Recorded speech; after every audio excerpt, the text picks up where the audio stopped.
சொல்லு. ஹல்லேலூயா. ஹல்லேலூயா. கர்த்தர் இந்த நேரத்துக்கு வந்திருக்காக அவருக்கு நன்றி செலுத்துகிறேன். கர்த்தருடைய வார்த்தைக்கு செல்வதற்கு முன்பாக யாராவது ஒருத்தர் ஜெபிக்குமாறு தாழ்மையுடன் கேட்டுக்கொள்கிறேன். ஹல்லேலூயா. ஸ்தோத்திரிக்கிறோம் தேவனே. நன்றி இயேசுவே. நன்றி தகப்பனே. நன்றி பரிசுத்த ஆவியானவரே, தந்த நாளுக்காக உமக்கு நன்றி செலுத்துகிறோம் ஆண்டவரே. ஆண்டவரே, இந்த நேரத்தையும் ஆண்டவரே எங்களையும் ஒரு பாத்திரமாக நீர் தெரிந்து கொண்டு உடைய வார்த்தைகளை சொல்லும்படியாக தேவனை தெரிந்து கொண்டதற்காக ஆண்டவரே உமக்கு நன்றி செலுத்துகிறோம் ஆண்டவரே. ஆண்டவரே, பாலகர் வாயினால் ஆண்டவரே துதிகளையும் ஆண்டவரை உண்டு பண்ணுகிற தேவனை நன்றி எடுத்திருக்கிறோம். தேவன் தாமே ஆண்டவர் இந்த நாளிலும் ஆண்டவரை தேவ செய்தி தரும் மக்களை தேவன் தாமே ஆசிரியர் தர வேண்டுமா ஜெபிக்கிறோம். ஆண்டவரே, அனைவருக்கும் அது பயனுள்ளதாக இருக்க தேவனை உதவி புரியுங்க ஆண்டவரே. அப்பாவளை நீர் மறைத்து பரிசுத்தாவியானவரே நீர் பேசி அருள வேண்டுமா ஜெபிக்கிறோம். கர்த்தரும் மீட்பரும் ரட்சகருமான இயேசு நாமத்தில் கேட்கிறோம் நல்ல பிதாவே. ஹல்லேலூயா. ஹல்லேலூயா. கர்த்தர் இந்த நேரத்துக்கு வந்திருக்காக அவருக்கு நன்றி செலுத்துகிறேன். ஆமென். நாளிலும் நம்ம வந்துட்டு பார்க்க போகிற காரியம் என்னவென்றால் மத்தேயு 23 நம்ம பார்க்கும் பொழுது இயேசு கிறிஸ்துவானவர் வந்துட்டு மிகவும் ஒரு டைரக்டான ஒரு டீச்சிங்னா நேரடியாக சொன்ன ஒரு வார்த்தைகள் என்று உபதேசங்கள் என்று பார்க்கிறோம். யாருக்கு நேராக அது சொல்லப்பட்டது என்று நம்ம பார்க்கும் பொழுது பரிசேயர் சதுசேயருக்கு சொல்லப்படுகிற ஒரு காரியங்களாக ஒரு டீச்சிங்ஸ் என்று நம்ம பார்க்கிறோம். இந்த அதிகாரத்துல மத்தேயு 23 நம்ம என்ன பார்க்கிறோம் என்றால் அவர் வந்து பரிசேயர் சதிசேயர்களை குறித்து அவர் வந்துட்டு அநேக காரியங்களை குறிப்பிடுகிறார் என்று நம்ம பார்க்கிறோம். அவர்கள் எதற்காக தெரிந்து கொள்ளப்பட்டவர்கள் சதிசேயர் பரிசேயர்கள் என்று நம்ம பார்க்கும் பொழுது அவர்களுக்கு வந்து அவர்கள் எப்படி தெரிந்து கொள்ளப்பட்டிருக்கிறார்கள், வேதத்திலே நிறைய ஞானத்தை உடையவர்கள் என்று நாலேஜ் ஆஃப் ஸ்கிரிப்சர் உடையவர்கள், அதாவது வேதத்துல ஞானம் நிறைந்தவர்களும் ஒரு கடுமையான ஒரு டிசிப்ளினை உடையவர்களும் நல் நடத்தை இல்ல ஒரு கடுமையான ஒரு டிசிப்ளினை கடைபிடிக்கிறவர்கள் என்று அறியப்படுகிறார்கள் என்று நம்ம பார்க்கிறோம். அவர்கள் என்ன செய்கிறார்கள், அவர் உபவாசிக்கிறார்கள், அவர்கள் ஜெபிக்கிறார்கள், வேதத்தை போதிக்கிறார்கள், வெளிப்புறமாக பரிசுத்தத்தை வெளிப்படுத்துகிறவர்களாக காணப்படுகிறார்கள் என்று நம்ம பார்க்கிறோம். ஆனாலும் வந்துட்டு ஆண்டவர் என்ன செய்கிறார், அவர்களை வந்துட்டு எக்ஸ்போஸ் பண்ணுகிறார், வெளிப்படுத்துகிறார் என்று நம்ம பார்க்கிறோம். என்ன வெளிப்படுத்துகிறார் என்று பார்க்கும் பொழுது அவர்கள் வந்துட்டு வெளிப்புறமான அந்த பக்தியை வந்துட்டு உள்புறமான அந்த ஒரு மாறுதல் வந்துட்டு வெளிப்படுத்த மாட்டேங்கிறது. அதாவது உள்ளான ஒரு டிரான்ஸ்ஃபர்மேஷன் உள்ளான ஒரு மாறுதல் வந்துட்டு வெளிப்புறமாக அது காணப்படவில்லை என்று நம்ம பார்க்கிறோம். அதுவும் இல்லாமல் அவர்கள் வந்துட்டு அவர்களுடைய விசுவாசம் எப்படியாக இருக்கிறது, உள்ளான ஒரு உண்மையான ஒரு ஆத்தென்டிக்கான ஒரு விசுவாசமாக இல்லாமல் வெளிப்புறமான ஒரு விசுவாசத்தை நிறைந்ததாக அவர்கள் உடையவர்களாக காணப்படுகிறார்கள். அதுவும் இன்றி இந்த ஒரு வார்த்தை, இந்த ஒரு மெசேஜ் வந்துட்டு இந்த காலத்திலுமே வந்துட்டு ஒரு என்ன சொல்கிறது, ஒரு ரெலவெண்டாக ஏற்றதாகத்தான் இந்த காலத்திலுமே காணப்படுகிறது என்று நம்ம பார்க்கிறோம். நமக்கு வந்துட்டு ஒரு ஆவிக்குரிய காரியத்துல பங்கேற்கவும் விசுவாசமாக செயல்படவும் விசுவாசமாக பேசவும் நம்ம வந்துட்டு எத்தனை படுவோம். ஆனால் வந்துட்டு அநேக நேரத்துல நம்ம என்ன செய்கிறோம், உள்ளான ஒரு டிரான்ஸ்ஃபர்மேஷன் இல்லாமல் என்ன செய்கிறோம், இப்படி வெளிப்புறமாகவே நம்ம வந்துட்டு செயல்படுகிறவர்களாக இன்னுமே கிறிஸ்துவர்கள் காணப்படுகிறார்கள். ஆண்டவர் வந்துட்டு அந்த காலத்துல சொன்ன பரிசேயர் சதிசேயர்களுக்கு மாத்திரம், பரிசேயர் சதிசேயர் சொல்லும் பொழுது பிரீஸ்டாக இருந்தார்கள். இப்ப இந்த காலத்துல வெறும் பிரீஸ்டுக்கு மட்டும் இது இல்லை, சாதாரண மக்களாக நமக்குமே வந்துட்டு ஒரு பொருந்துகிற ஒரு காரியமாக இருக்கிறது. ஆண்டவர் வந்துட்டு அவர்களுக்கு வேதத்துல காணப்படுகிற ஞானத்தை குறித்தல்ல அவர் வந்துட்டு பேசுகிறார். அவர் வந்துட்டு அந்த உண்மைத்துவத்தை வந்துட்டு, அதாவது அந்த சின்சியாரிட்டி வந்துட்டு அவர்களுக்குள்ள காணப்படவில்லை என்று நம்ம பார்க்கிறோம். அது மட்டுமின்றி அவர்களுக்கு உள்ளான அந்த சத்தியமும் காணப்படவில்லை என்று நம்ம பார்க்கிறோம். அவர்கள் வெளிப்புறமான காரியங்களுக்கு மட்டுமே அவர்கள் வந்துட்டு கவனத்தை செலுத்தினவர்களாக பரிசேயர்கள் சதுசேயர்கள் காணப்பட்டார்கள் என்று நம்ம பார்க்கிறோம். அப்பம் இந்த நாளிலும் மத்தேயு 23 என்ன அழைக்கிறது என்று நம்ம பார்க்கும் பொழுது, அவர்களை பற்றி மாத்திரம் நம்ம அறிகிறது மாத்திரம் இன்றி நம்மளை நாமளே செல்ஃப் எக்ஸாமின் இந்த நாளிலும் பண்ணக்கூடிய ஒரு காரியமாக இருக்கிறது என்று நம்ம பார்க்கிறோம். அதை எதையெல்லாம் நமக்கு சுட்டி காட்டும், நமக்குள்ள வந்துட்டு பெருமை காணப்படுகிறதா, உள்ளான நம்மளுடைய நோக்கம் என்னவாக இருக்கிறது என்று நம்ம அந்த இன்டர்னல் மோட்டிவ்ஸ் வந்துட்டு உண்மையான மோட்டிவ் யாருக்கு அறிகிறதாக இருக்கிறது, ஆண்டவருக்கு மட்டுமே தெரிகிறவராக இருக்கிறது.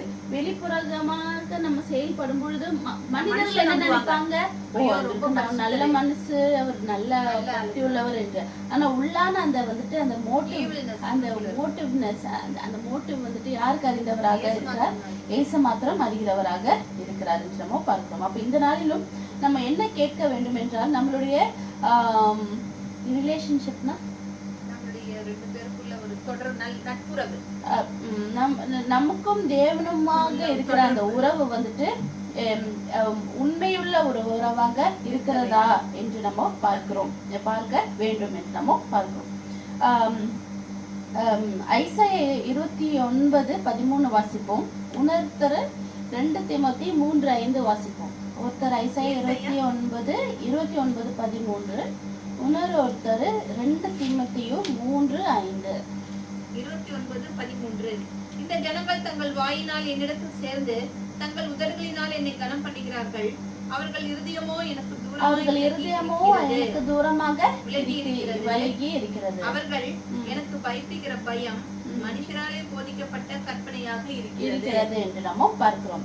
2 தீமோத்தேயு 3:5 என்ன சொல்கிறது? நாம் செய்த நீதியின் கிரியைகளின் நிமித்தம் அவர் நம்மை ரட்சியாமல் தமது இரக்கத்தின்படி மறுஜென்மம் முழுக்கினாலும் தேவபக்தியின் வேஷத்தை தரித்து இல்ல இதுதான் கரெக்ட். 2 தீமோத்தேயு கரெக்ட் 3:5. அதான் நான் படிக்கிறேன். நீங்க 2 தீமோத்தேயு தானா? தீத்துவா 2 தீமோத்தேயு 3:5. தேவபக்தியின் வேஷத்தை தரித்து அதன் பலனை மறுதலிக்கிறவர்களாகவும் இருப்பார்கள். இப்படிப்பட்டவர்களை நீ விட்டு விலகு. அப்போ இது ஐசாயாவும் 2 தீமோத்தேயுல எழுதப்பட்ட காலங்கள் எப்போ? ஏசாயா இயேசு பிறப்பதற்கு முன்பாக 2 தீமோத்தேயு சொல்லும்போது 2000 வருஷங்களுக்கு முன்பாக என்று நம்ம பார்க்கிறோம். ஆனால் இப்பவுமே என்னவாக இருக்கிறது? உண்மையாக தான் காணப்படுகிறது. அப்பத்தைய ஜனங்களுக்கு மட்டும் தான் எழுதப்பட்டது என்று நமக்கு அதை ஒதுக்கி வைக்க முடியாது. இனிமே நம்மளுடைய நாம் எப்படியாக இருக்கிறது பேசிக்கிறோம் தவிர நம்மளுடைய இருதயம் அவரை விட்டு நம்மளுடைய இருதயம் வந்துட்டு அவரை விட்டு தூரமாக காணப்படுகிறது என்று நம்ம பார்க்கிறோம். அப்போ நம்மளும் அநேகர் வந்துட்டு இன்னும் இந்த சதுசேய பரிசேயர்கள் காணப்பட்ட விதத்துல தான் இன்னுமே நம்ம வந்துட்டு அநேகர் செயல்பட்டு கொண்டு இருக்கிறார்கள் என்று நம்ம பார்க்கிறோம். அப்போ இந்த மத்தேயு 23 இயேசு அவர் வந்துட்டு பரிசேய சதுசேயர்களுக்கு அநேக காரியங்களை சொல்கிறார். அது ஒன்றொன்றாக 8 காரியத்துல நம்ம பார்ப்போம். முதலாவது மத்தேயு 23:3. ஆகையால் நீங்கள் கை கொள்ளும்படி அவர்கள் உங்களுக்கு சொல்லுகின்ற யாவையும் கை கொண்டு செய்யுங்கள். அவர்கள் செய்கையின்படியோ செய்யாதிருக்கிறார்கள். ஏனெனில் அவர்கள் சொல்லுகிறார்கள், சொல்லியும் செய்யாதிருக்கிறார்கள். அப்ப இதைத்தான் வந்துட்டு நம்ம என்ன சொல்றோம்? ஹிப்போக்ரசி என்று சொல்றோம். ஹிப்போக்ரசினா ஹிப்போக்ரசி நம்ம பார்க்கிறோம். என்ன சொல்கிறது? they preached but they did not practice. சொல்லுகிறார்கள் தவிர அவர்கள் அதை வந்துட்டு செயல்படுத்த மாட்டுகிறார்கள் என்று மாய்மாலக்காரர்கள் என்று நம்ம பார்க்கிறோம். அதாவது சொல்கிறதை செய்யாது இருக்கிறவர்கள் என்று நம்ம பார்க்கிறோம். அப்ப பரிசேயர்கள் வந்துட்டு நான் முன்னாடி சொன்னபடி அவர்களுக்கு என்ன காணப்பட்டது? ஒரு ஆழமான ஞானம் இருந்தது. எதுல? கர்த்தருடைய வார்த்தையில வந்துட்டு ஞானம் காணப்பட்டது என்று நம்ம பார்க்கணும். அநேக நாலேஜ் உடையவர்களாக இருந்தார்கள். அநேகர்களுக்கு அந்த ஒரு அதிகாரத்துடன் போதிக்கிறவர்களாக காணப்பட்டார்கள் என்று நம்ம பார்க்கிறோம். ஆனால் அவருடைய ஒரு பர்சனல் லைஃபை பார்க்கும் பொழுது அவர்கள் போதித்ததை அவர்கள் வந்து வெளிப்படுத்தவில்லை என்று நம்ம பார்க்கிறோம். அவர்கள் கை கொள்ளவில்லை என்று நம்ம பார்க்கிறோம். அவர்கள் போதித்ததும் அவர்கள் நடக்கிற காரியமும் இரண்டும் வேறு வேறாக காணப்பட்டது என்று நம்ம பார்க்கிறோம். அதனால அவர்கள் எப்படி காணப்பட்டார்கள்? அவர்களுடைய அந்த ஆவிக்குரிய இதுல வந்துட்டு மிகவும் பலவீனர்களாக காணப்பட்டார்கள். அதை அவர்கள் ஏற்றுக்கொள்ளவும் மறுதளிக்கிறார்கள், அவர்கள் அதை ஏற்றுக்கொள்ளவும் மாட்டேங்கிறார்கள். ஆண்டவர் ஒவ்வொரு இடத்துல அவர்களை சுட்டி பேசும் பொழுது அவர்கள் மனநிலை எப்படியாக இருந்தது, இவர் எப்படியாவது எதையாவது ஒண்ணு செஞ்சு இந்த இடத்துல இருந்து இதாக்கணும்னு தான் நினைத்தார்கள். தவிர அவர்கள் என்ன சொல்கிறார் என்றுள்ள ஒரு காரியத்தை ஏற்றுக்கொள்ள முடியாத அளவுக்கு அவர்கள் காதுகள் எப்படி காணப்பட்டது, அடைக்கப்பட்டதாக காணப்பட்டது என்று நம்ம பார்க்கிறோம். அதாவது ஒரு வார்த்தையை நம்ம சொல்லி ஒரு உண்மையை நம்ம பேசி ஒரு சுவிசேஷத்தை நம்ம சொல்லி பேசி அதன்படி நம்ம ஜீவிக்காமல் இருக்கும் பொழுது அங்க என்ன இழந்து விடுகிறோம், சத்தியத்தை இழந்து விடுகிறோம் என்று நம்ம பார்க்கிறோம்.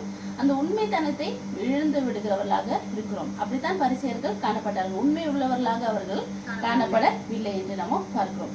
விசுவாசம் சொல்கிறது சும்மா ஒரு பேச்சு வார்த்தையில சொல்கிற ஒரு காரியம் அல்ல, அது நடத்தையில செயல்பட வேண்டும். நமக்குள்ள அந்த விசுவாசம் காணப்படும் பொழுது நம்ம என்ன செய்ய வேண்டாம், நம்ம அதற்காக பிரயாசப்பட, அதாவது நம்ம விசுவாசத்துடன் செயல்படும் பொழுது அது தானாகவே நமக்குள்ள இருந்து பிரகாசிக்கிற ஒரு ஒளியாக காணப்படுகிறது.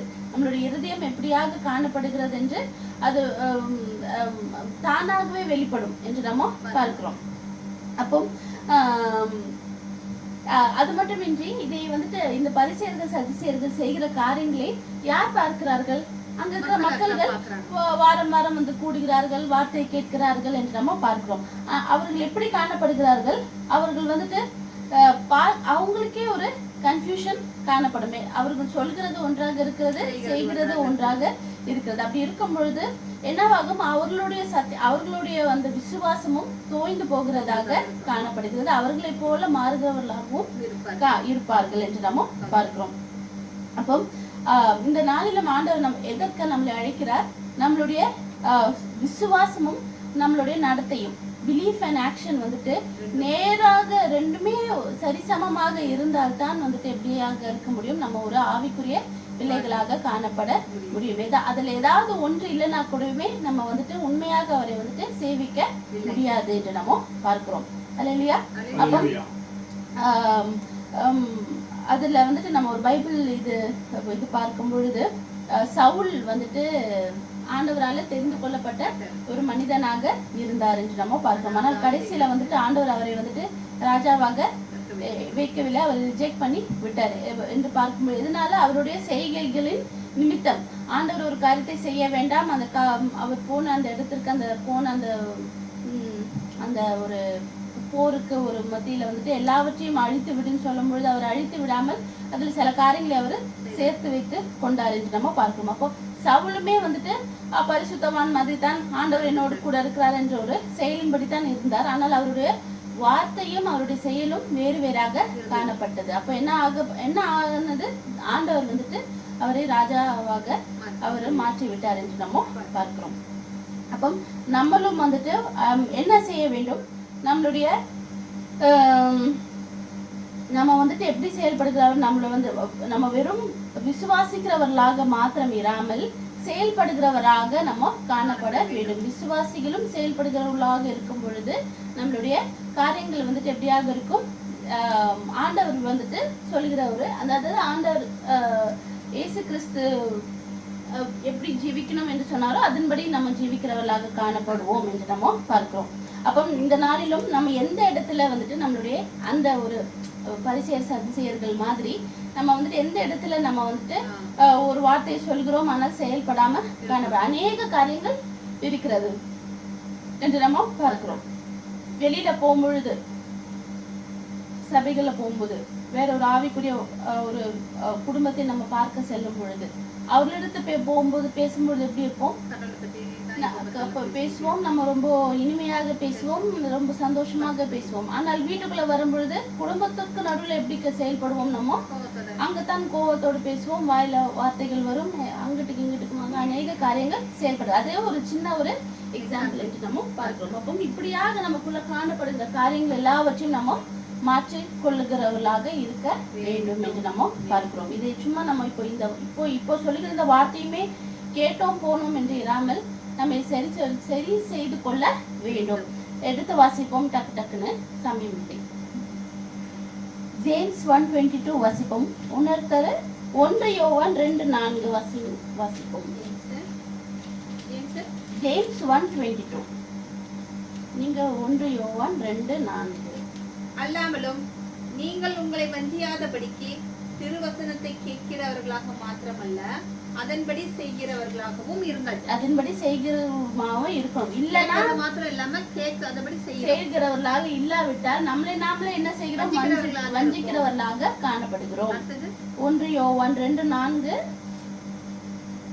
அவரை அறிந்திருக்கிறோம் என்று சொல்லியும் அவருடைய கற்பனைகளை கை கொள்ளாதவன் பொய்யனாயிருக்கிறான், அவனுக்குள் சத்தியம் இல்லை என்று நம்ம பார்க்கிறோம். 3வது தீத்து 1:16 வாசிப்போம்.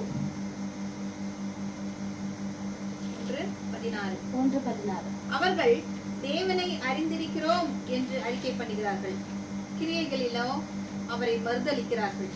அவர்கள் அருவருக்கப்படத்தக்கவர்களும் கீழ்ப்படியாதவர்களும் எந்த நற்கிரியையும் செய்ய ஆகாதவர்களுமாக இருக்கிறார்கள். அப்படி பார்த்த வசனங்கள் எல்லாம் எப்படியாக காணப்படுகிறது? நம்ம ஒரு செய்யறதுமாக இருக்கிறோம். அப்படி இராமல் நம்ம வந்துட்டு எப்படியாக இருக்க வேண்டும்? நம்ம விசுவாசமும் கிரியைகளும். ஆமா, இப்ப நம்ம விசுவாசமும் கிரியையும் எப்படியாக காணப்படவும் ஈக்குவலாக காணப்படணும் என்று நம்ம பார்க்கிறோம். இப்போ முதலாவது நம்ம பார்த்தது என்னவென்றால், அவர்கள் சொல்கிறது ஒன்றாக இருக்கிறது, ஆனால் செய்கிறது வேறையாக இருக்கிறது என்று நம்ம பார்க்கிறோம். இரண்டாவது ஆண்டவர் என்ன சொல்கிறார்? மத்தேயு 23:4. சுமப்பதற்கரிய பாரமான சுமைகளை கட்டி மனுஷர் தோள்களின் மேல் சுமத்துகிறார்கள். தாங்களோ ஒரு விரலினாலும் அவைகளை தொடமாட்டார்கள் என்று நம்ம பார்க்கிறோம். அதுல வந்துட்டு ஆண்டவர் இடத்துல வந்துட்டு எப்படியாக நம்ம செல்ல வேண்டும், அதாவது அந்த ஒரு கிளாரிட்டி, அந்த ஒரு கிளாரிட்டினா ஒரு கிளாரிட்டியோட, ஒரு கம்பேஷன், ஒரு மன இரக்கத்தோட சக விசுவாசிகளுக்கு வந்துட்டு ஆண்டவரை காண்பித்து கொடுக்கிறதை விட்டு என்ன செய்கிறார்கள்? அவர்கள் வந்துட்டு அநேக ரூல்ஸ் அண்ட் ரெகுலேஷன்ஸ்களை அவர்கள் மேல போட்டு திணிக்கிறவர்களாக காணப்படுகிறார்கள் என்று நம்ம பார்க்கிறோம். அப்படித்தான் சதுசேயர்கள் பரிசேயர்கள் செய்தார்கள். ஒரு வசனம் இருக்கும், அவங்களும் நுழைய மாட்டேங்கிறாங்க, விட மாட்டேங்கிறார்கள் என்று நம்ம பார்க்கிறோம். அப்போ அவர்கள் வந்துட்டு அவர்களுடைய அந்த காரியங்களை பார்க்கும் பொழுது அந்த சாதாரண விசுவாசிகள் என்ன நினைப்பார்கள்? ஓகே, இந்த காரியம் வந்துட்டு நம்மளால போய், அதாவது நம்மளால நமக்கு நேராக போய் எடுத்துக்கொள்ள முடியாத ஒரு காரியமாக இருக்கிறது என்று நினைப்பார்கள். இப்போ ஃபார் எக்ஸாம்பிள் நம்ம நிறைய சபைகள்ல பார்க்கும் பொழுது போதகர் ஜெபிச்சா தான் நடக்கும், நம்ம ஜெபிச்சா நடக்காது என்ற ஒரு ஒரு ஒரு ஒரு சுய நம்பிக்கையில வந்துட்டு நிறைய பேர்கள் காணப்படுவார்கள். யாரு ஜெபிச்சாலுமே ஆண்டவர் கேட்பாரு. ஆண்டவர் பாக்குறதுன்னா நீ ஜெபிக்கிறியா, நீ கேட்கிறியா தான் ஆண்டவர் வந்துட்டு பார்க்கிறார். ஆனா அநேகர் என்ன செய்கிறார்கள்? அவர்கள் ஜெபித்தால் தான் நடக்கும் என்று அந்த ஒரு ஒரு விசுவாசத்துல வந்துட்டு நம்புகிறவர்களாக காணப்படுகிறார்கள் என்று நம்ம பார்க்கிறோம். அப்போ அந்த மாதிரி நம்ம பண்ணோம்னா கிடைக்காது, அவங்க பண்ணாதான் கிடைக்கும் என்றுள்ள ஒரு ஃபால்ஸான ஒரு திங்கிங்கை வந்துட்டு இந்த பரிசேயர்கள் சதுசேயர்கள் செய்கிறவர்களாக இருக்கிறார்கள் என்று நம்ம பார்க்கிறோம். ஆண்டவர் வந்துட்டு இயேசு கிறிஸ்து வந்துட்டு எதை கொடுக்க வந்தார்? நமக்கு ரட்சிப்பை கொடுக்க வந்தார். அதுவும் இலவசமாக அவர் அதை கொடுக்க வந்தார். அதுவும் இல்லாமல் அவருடைய பாரம் எப்படியாக இருக்கும் சொன்னாரு? லகுவாக இருக்கும் என்று சொன்னார்கள் என்று நம்ம பார்க்கிறோம்.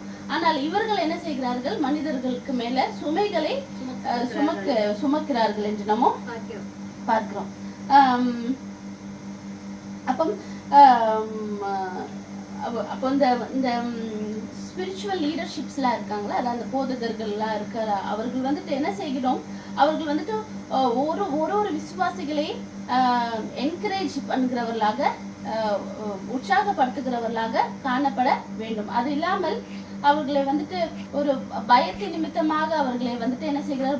ஒரு ஆண்டவரை வந்துட்டு பயபக்தியுடன் நம்ம தொழுது கொள்ளணும்னு சொல்லிட்டு தவறான ஒரு பயத்தை வந்துட்டு அவர்கள் மேலே புகுத்துகிறவர்களாக, நீங்க இப்படி பண்ணலாம் இப்படி ஆயிடுவீங்க, அப்படி பண்ணலாம் அப்படி ஆயிடுவீங்கன்னு சொல்லிட்டு பண்ணுவார்கள். அப்படி இல்லாமல் சரியான ஒரு வழியை வந்துட்டு காண்பிக்காதவர்களாக இருக்கிறார்கள் என்று நம்ம பார்க்கிறோம். அப்போ அதனால என்ன ஆகுறது? மனிதர்கள் மடங்கடிக்கப்படுகிறார்கள். அவர்கள் வந்துட்டு துளைந்து போகிற ஆடுகளை போல வழி தப்பி திரிகிறார்கள். அவர்களுக்கும் தெரியல எப்படி என்ன செய்யணும், மாட்டிக்கிறார்கள் என்று நம்ம பார்க்கிறோம். இதற்கு ஒரு எடுத்துக்காட்டுன்னு இல்லை, ஒரு இதுல பார்க்கும்பொழுது நம்ம இந்த மோசே ஜெத்ரோ இது பார்க்கும்போது மோசே வந்துட்டு என்ன செய்வாரு, எல்லாருக்கும் வந்துட்டு அந்த ஜட்ஜிங், அந்த இப்படி செய்யுங்க அப்படி செய்யுங்க அப்படி செய்யுங்க, அதாவது எல்லாரும் பிரச்சனை கொண்டு வரும்பொழுது மோசேக்கு வந்துட்டு எல்லாமே வந்துட்டு என்ன செய்ய முடியல, அவரால் ஏற்றுக்கொள்ள முடியல. அதாவது எல்லாருமே அட்டென்ட் பண்ண அவரால் முடியல. மாமனார் என்ன சொல்வாரு, இதை வந்துட்டு பிரித்து கொடுங்கள் என்று அவரு சொல்லுவாரு. அப்ப வந்துட்டு அந்த பேர்டன்ஸை வந்துட்டு என்ன செய்கிறார்கள், அந்த பேர்டன்ஸை பகிர்ந்து கொடுக்கிறவர்களாக இருக்கணும். எது நல்வழியோ அதன்படி நடத்துகிறவர்களாக காணப்படும். அதுதான் ட்ரூ லீடர்ஷிப்பாக இருக்கிறது என்று நம்ம பார்க்கிறோம். அப்போ நம்ம என்ன செய்ய வேண்டும், நம்ம வந்துட்டு மற்றவர்களை கர்த்தர் வழியில நடத்தும் பொழுதும் நம்ம வந்துட்டு அந்த கிருபையுடன் அவர்களை நடத்துகிறவர்களாக இருக்க வேண்டும். அவர்களை வந்துட்டு ஒரு பயத்திலோ இல்ல ஒரு நடுக்கத்திலோ இப்படிதான் ஆகணும் இல்லைன்னா இப்படி ஆயிடும் அப்படின்னு ஒரு பயத்தின் நிமித்தம் அவர்களை ஆண்டவரிடத்துல நடத்துகிறவர்களாக நம்ம காணப்பட கூடாது. அதுவும் இல்லாமல் மற்றவர்களை நம்ம வந்துட்டு அந்த உற்சாகப்படுத்தும் பொழுது பொறுமையுடன் அவர்களுக்கு நம்ம செயல்பட வேண்டும் என்று நம்ம பார்க்கிறோம். 2 வசனம் எடுத்து வாசிப்போம். மத்தேயு 11:28-30. நீங்க வந்துட்டு அப்போஸ்தலர் 15:10. மத்தேயு 11:28-30. வருத்தப்பட்டு பாரம் சுமக்கிறவர்களே, நீங்கள் எல்லாரும் என்னிடத்தில் வாருங்கள், நான் உங்களுக்கு இளைப்பாறுதல் தருவேன்.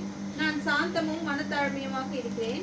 என் நுகத்தை உங்கள் மேல் ஏற்றுக்கொண்டு என்னிடத்தில் கற்றுக்கொள்ளுங்கள், அப்பொழுது உங்கள் ஆத்மாக்களுக்கு இளைப்பாறுதல் கிடைக்கும். என் நுகம் மெதுவாகவும் என் சுமை லகுவாகவும் இருக்கிறது. அவர் வந்துட்டு பரிசேயர்கள் போதிக்கிறதற்கு அப்படியே ஆப்போசிட்டாக தான் ஆண்டவர் வந்துட்டு போதிக்கிறவர்களாக இருக்கிறார். அப்போஸ்தலர் 15:10. அப்போஸ்தலர் 15:10.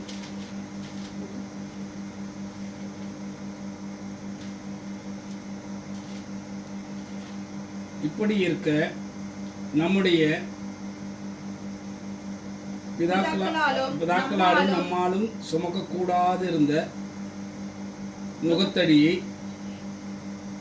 சீசர் கழுத்தின் மேல் சுமத்துவதினால் நீங்கள் தேவனை சோதிப்பானேன்.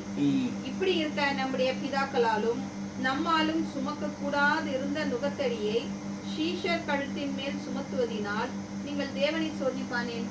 அப்ப வந்துட்டு இவர்கள் என்ன செய்கிறவர்களாக இருந்தார்கள், நான் சொன்னபடி அநேக சுமைகளை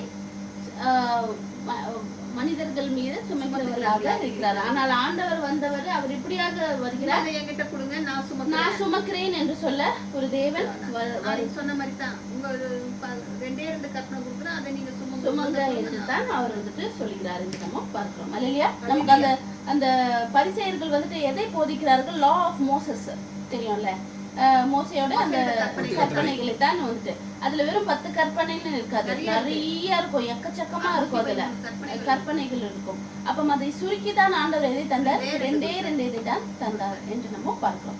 அப்போ 2வது என்ன பார்த்தோம், நம்ம வந்துட்டு அவர்கள் வந்துட்டு இந்த ரிலீஜியனை எப்படியாக மாற்றுகிறார்கள், ஹெவியாகவும் பாரமாக அவர்கள் மாற்றுகிறார்கள் என்று நம்ம பார்க்கிறோம். 3வது மத்தேயு அவர்கள் எப்படி இருக்கா, மத்தேயு 23:5 வாசிப்போம். தங்கள் கிரியைகள் எல்லாம் மனுஷர் காண வேண்டும் என்று செய்கிறார்கள். தங்கள் காப்பு நாடாக்களை அகலமாக்கி தங்கள் வஸ்திரங்களின் தொங்கல்களை பெரிதாக்கி விருந்துகளில் முதன்மையான இடங்களையும் ஜெப ஆலயங்களில் முதன்மையான ஆசனங்களையும் சந்தை வெளிகளில் வந்தனங்களையும் மனுஷரால் ரபி ரபி என்று அழைக்கப்படுவதையும் விரும்புகிறார்கள். அப்போ இதுல என்ன தெரிகிறது, அவர்களோட மெயின் ஆடியன்ஸ் யாராக இருக்கிறார்கள், மக்கள்கள் தான். மக்களுடைய அந்த அப்ரூவலுக்காக தான் இவர்கள் எல்லாரும் என்ன செய்கிறார்கள், அதை காரியங்களை வந்துட்டு வெளிப்படுத்துகிறார்கள். வெளிப்புறமாக எல்லாவற்றையும் செய்து மக்கள்களை வந்துட்டு அவர்கள் வந்து ஏற்றுக்கொள்ள வேண்டும், அவங்க வந்துட்டு நம்ம இது பண்ண வேண்டும். பரிசுத்தர், நான் என்னை வந்துட்டு மதிக்க வேண்டும், என்னை வந்து ஒரு உயர்ந்த பதவியில வைக்க வேண்டும் என்று அவர்களை மட்டுமே வந்துட்டு போக்கஸ் பண்ணி அவர்கள் செயல்படுகிறார்கள் என்று நம்ம இப்போ காணப்படுகிறார்கள் என்று நம்ம பார்க்கிறோம். அப்போ இது என்னவாகிறது, ஆண்டவர் என்ன நினைக்கிறார் என்றுள்ள ஒரு காரியத்தை அல்ல, மனிதர்கள் மீது அதை வந்துட்டு மனிதர்கள் என்ன நினைப்பார்கள், மனிதர்கள் நம்மளை ஏற்றுக்கொள்ள வேண்டும் என்று இன்னமும் வந்துட்டு அநேக போதகர்கள் அப்படியாகத்தான் காணப்படுகிறார்கள். ஏன்னா அநேகர் வந்துட்டு இந்த ஒரு போதகத்துல ஒரு ப்ரீச்சிங் ஒரு பாஸ்டர் ஆனோன்னா நல்லா காசு சம்பாதிக்க முடியும், மனிதர்கள் நிறைய பேர் வந்துட்டு அவர்களை சப்போர்ட் பண்ணுவார்கள் என்ற ஒரு எண்ணத்திலேயே நிறைய பேர்கள் வந்துட்டு என்ன செய்கிறார்கள், பாஸ்டராக வந்துட்டு மாறுகிறவர்களாக இருக்கிறார்கள். யாரு எல்லாரும் அல்ல, சில பேர்கள் வந்துட்டு அவங்களுடைய மோட்டிவ் எப்படியாக இருக்கிறது, ஆண்டவரை உண்மையாக மாறுகிறவர்களாகவும் காணப்படுகிறார்கள் என்று நம்ம பார்க்கிறோம். அப்போ நம்ம நம்ம நம்ம செய்கிறது எது, நம்ம செய்கிறது வந்துட்டு காணப்படுகிறதோ காணப்படலையோ எதுவாக இருந்தாலும் நம்மளுடைய ஃபோக்கஸ் யார் மேல இருக்க வேண்டும், தேவன் மீது நம்ம வந்துட்டு நம்மளுடைய கண்ணோட்டம் காணப்பட வேண்டும் என்று நம்ம பார்க்கிறோம். ஏன்னால் அகைன் நான் முன்னாடி சொன்ன மாதிரி நம்மளுடைய உள்ளான அந்த மோட்டிவ்ஸ் யார் காண்கிறாரு, ஆண்டவர் காண்கிறார்களாக இருக்கிறார்கள். இதற்கு ஒரு எடுத்துக்காட்டு அனானியஸ் சப்பிரா என்று நம்ம பார்க்கிறோம். அவர்கள் வந்துட்டு ரொம்ப அவங்க வந்துட்டு நல்லவங்க என்று வந்துட்டு காண்பிப்பதற்கு என்ன செய்தார்கள், அவர்களுடைய நிலத்தை வந்துட்டு விற்பதற்காக வந்தார்கள். ஆனால் வந்துட்டு அவர்கள் உள்ளான இது வந்துட்டு எப்படியாக இருந்தது, வஞ்சனை நிறைந்ததாக இருந்தது. அதற்கான ஒரு தண்டனை அவர்களுக்கு கிடைத்தது என்று நம்ம பார்க்கிறோம். அப்போ வந்துட்டு நம்ம தவறான ஒரு மோட்டிவோடு நம்ம செயல்படும் பொழுது யார் அதை காண்கிறார், ஆண்டவர் காண்கிறார். அதற்கான வந்து பதிலடியை ஆண்டவர் தருகிறவராக இருக்கிறார் என்று நம்ம பார்க்கிறோம். அப்போ என்று நம்ம பார்க்கிறோம். அப்போ நம்ம எந்த ஒரு நல்ல ஒரு காரியம் செய்யும் பொழுது நம்மளுடைய அந்த மோட்டிவ் நமக்கு எதற்காக செய்யறோம், உண்மையாக தான் செய்யறோமா என்ற ஒரு காரியத்தை நம்ம வந்துட்டு என்ன செய்ய வேண்டும், அலசி ஆராய வேண்டும். அநேகர் வந்துட்டு இப்ப இந்த யூடியூப்ல எல்லாம் பார்க்கும் பொழுது நல்ல காரியங்களை செய்கிறார்கள் என்று நம்ம பார்க்கிறோம். ஆனால் அது உண்மையான மனதுடன் செய்கிறார்களான்னு நமக்கு தெரியாது. இல்ல இதை பார்ப்பார்கள், இன்னும் நிறைய பேர் சப்ஸ்கிரைப் பண்ணுவாங்க, இன்னும் நிறைய காசு கிடைக்கும் என்ற ஒரு மோட்டிவ்லையும் செய்கிறவர்களாக இருக்கிறார்கள் என்று நம்ம பார்க்கிறோம். அப்போ நம்ம யார் பார்த்தாலும் பார்க்காவிட்டாலும் நம்மளுடைய நம்ம வந்துட்டு மற்றவர்கள் சேவிக்கிறதை உண்மையாக அவர்கள் எப்பொழுதும் நம்ம தொடர்ந்து சேவிக்கிறவர்களாக நம்ம காணப்பட வேண்டும். அதுவும் இன்றி ஆண்டவருடைய அப்ரூவலை தான் நம்ம அதிகமாக முக்கியத்துவத்தை நம்ம கொடுக்கப்பட வேண்டும் என்று நம்ம பார்க்கிறோம். நான்காவது வந்துட்டு 6-11 வேகமாக வாசிப்போம். மத்தேயு விருந்துகளில் முதன்மையான இடங்களையும் ஜெப ஆலயங்களில் முதன்மையான ஆசனங்களையும் சந்தை வெளிகளில் வந்தனங்களையும் மனுஷரால் ரபி ரபி என்று அழைக்கப்படுவதையும் விரும்புகிறார்கள். நீங்களோ ரபி என்று அழைக்கப்படாதிருங்கள், கிறிஸ்து ஒருவரே உங்களுக்கு போதகராக இருக்கிறார். நீங்கள் எல்லாரும் சகோதரராக இருக்கிறீர்கள். பூமியிலே ஒருவனையும் உங்கள் பிதா என்று சொல்லாதிருங்கள், பரலோகத்தில் இருக்கிற ஒருவரே உங்களுக்கு பிதாவாக இருக்கிறார். நீங்கள் குருக்கள் என்றும் அழைக்கப்படாதிருங்கள், கிறிஸ்து ஒருவரே உங்களுக்கு குருவாக இருக்கிறார். உங்களில் பெரியவனாக இருக்கிறவன் உங்களுக்கு ஊழியக்காரனாக இருக்கிறவன். அப்போ வந்துட்டு அவர்கள் வந்து எதை வந்துட்டு விரும்பினார்கள், ஸ்டேட்டஸ், அதாவது பதவியை வந்துட்டு அதிகமாக அவர்கள் விரும்பினார்கள் என்று நம்ம பார்க்கிறோம். அப்போ அவர்கள் வந்துட்டு அந்த பதவியை விரும்பினார்கள். ஆனால் ஆண்டவர் வந்துட்டு இயேசு கிறிஸ்துவானவர் வந்து எதற்கு முக்கியத்துவத்தை தந்த, ரெஸ்பான்சிபிலிட்டி. அதாவது ப்ரீஸ்ட்னு சொல்லும் போது அது ஒரு பெரிய ரெஸ்பான்சிபிலிட்டி. ஏன்னா அவர்களுக்கு கீழே நிறைய ஆடுகள் காணப்படுகிறது. அந்த ஆடுகள் வந்துட்டு வழி தப்பி போகாதபடிக்கு காத்துக்கொள்ள வேண்டும். அவர்கள் இடத்திலிருந்து தான் ஆண்டவர் வந்துட்டு கேட்கிறவராக இருக்கிறார், அதாவது கணக்கு கேட்கிறவராக இருக்கிறார் என்று நம்ம பார்க்கிறோம்.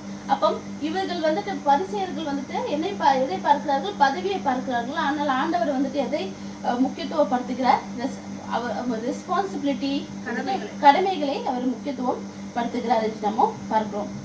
அப்போ நம்ம எப்படி காணப்பட வேண்டும் என்று நம்ம பார்க்கும் பொழுது நம்ம வந்துட்டு தாழ்மை உள்ளவர்களாக காணப்பட வேண்டும். நம்ம செல்ஃப்லெஸ்னஸாக, அதாவது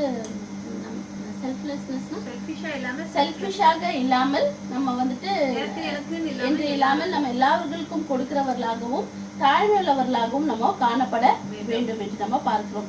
ஆண்டவர் நம்ம பார்க்கும்போது இயேசு கிறிஸ்துவானவர் வந்துட்டு இப்ப நான் சொன்னபடி இப்ப இயேசு கிறிஸ்துவான இவர்கள் வந்துட்டு எதை விரும்பினார்கள், பதவியையும் டைட்டில்ஸையும் தான் விரும்பினார்கள். ஆண்டவர் எதை விரும்பினார், தாழ்மையை விரும்பினார். அவர் வந்துட்டு மற்றவர்களுக்கு சேவை செய்வதை வந்துட்டு அவரு விரும்பினார் என்று நம்ம பார்க்கிறோம். விரும்பினார் என்று நம்ம பார்க்கிறோம். அப்போ அதை வந்துட்டு ஆண்டவர் என்ன செய்தார், கடிந்து கொண்டார் பரிசேயர்களை என்று நம்ம பார்க்கிறோம். எடுத்துக்காட்டு பார்க்கும் பொழுது ஆண்டவர் வந்துட்டு யாருடைய கால்களை கழுவினார்? சீஷர்களுடைய கால்களை கழுவினார் என்று நம்ம பார்க்கிறோம். பரிசேயர்கள் சதுசேயர்கள் வந்துட்டு இதெல்லாம் செய்து கூட இருக்க மாட்டார்கள். ஆண்டவர் வந்துட்டு இந்த டாக்ஸ் கலெக்டர் கூடவும் பாவிகளோடும் கூட உண்ணும் பொழுதே அவர் என்ன செஞ்சாரு? ஏன் உங்க போதகர் வந்துட்டு இவர் கூடலாம் உட்காந்து சாப்பிட்டுருக்காங்க. அப்ப அதுலயே தெரியும் அவர்கள் வந்துட்டு அவங்க உட்காந்து சாப்பிடுறது கூட அவங்க பதவியில் இருக்கிறவர்கள் கூட மட்டும் தான் உட்காந்து சாப்பிடுறவர்களாக எலைட் பீப்புளாக இருக்கிறார்கள் என்று நம்ம பார்க்கிறோம். அப்போ இப்படியாக நம்ம காணப்பட கூடாது. நம்ம வந்து பதவியை விரும்புகிறவர்களாக இருக்க கூடாது. இப்போ ஒரு சபையிலேயே இருக்கும் பொழுது என்ன செய்வாங்க? எனக்கு இந்த பதவி தான் வேணும், எனக்கு இந்த பதவி தான் வேணும் என்று சண்டை போடுவார்கள். ஆனால் ஆண்டவர் வந்துட்டு அங்க சும்மா ஒரு சேர் போடுகிறவர்கள், இல்ல வரவங்களுக்கு பேம்ப்ளெட் கொடுக்குறவர்கள், இல்ல வரவங்க இங்க உட்காருங்க அங்க உட்காருங்க, அதை தான், அதாவது அந்த சர்வீஸ் குணம், அதாவது அந்த சர்வீஸ் ஊழியம் செய்யற குணத்தை தான் ஆண்டவர் வந்துட்டு அதை எந்த இருதயத்தோடு செயல்படுகிறோம் என்ற காரியத்தை தான் பார்க்கிறார் என்று நம்ம பார்க்கிறோம். போற வழியில இருந்து கிட்டாரை வாசிக்கிறார் என்று நம்ம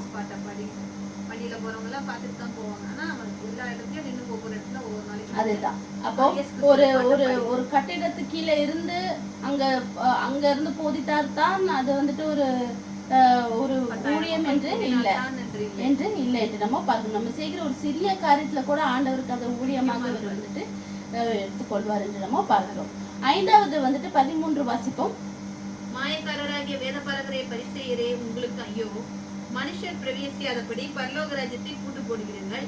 நீங்கள் அதில் பிரவேசிக்கிறதும் இல்லை, பிரவேசிக்க போகிறவர்களை பிரவேசிக்க விடுகிறதும் இல்லை என்று நம்ம பார்க்கிறோம். அப்ப அவர்களும் செல்ல மாட்டேங்கிறார்கள், மற்றவர்களை செல்லுவதற்கும் அவர்கள் விட மாட்டேங்கிறார்கள் என்று நம்ம பார்க்கிறோம். அப்போ இது நிமித்தம் என்ன ஆகுறது? அநேக அவர்களுக்கு கீழே காணப்படுகிற ஆடுகள் வந்துட்டு சிதறி காணப்படுகிறார்கள் என்று நம்ம பார்க்கிறோம்.